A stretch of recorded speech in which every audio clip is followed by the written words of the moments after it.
Call কেটে দিছে। Hello, আসসালামু আলাইকুম। হ্যালো, হ্যালো ভাইয়া, আসলে আমি আপনাকে কল দিছিলাম একটু আগে রং নাম্বারে। কোন রং নাম্বারে বলেন?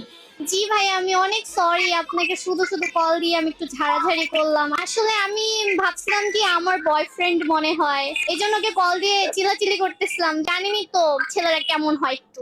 ও অন্য মেয়ের সাথে কথা বলতেছিল। আপনি যাকে ফোন দিয়ে ঝাড়বো, আপনার সেই কথা। ভাইয়া আমি অনেক সরি, বাট আসলে কি আমি বুঝতে পারিনি যে ভুল নাম্বারে কল দিছে। আসলে আমি অনেক কষ্টে ছিলাম তো।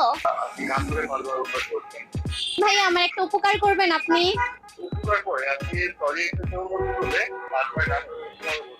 আগে তাই এর মধ্যে পরবর্তী ভাইয়া আপনার বাসা কোথায়? আপনি বলেন। ভাইয়া বললাম তো সরি, আর কতবার বলবো? এই ক্ষেত্রে আমার আগে বললাম তো, তাই গান ধরে করতে তারপরে আচ্ছা ভাইয়া, কি করবো ভাই, আমার এইমাত্র ব্রেকআপ হয়েছে।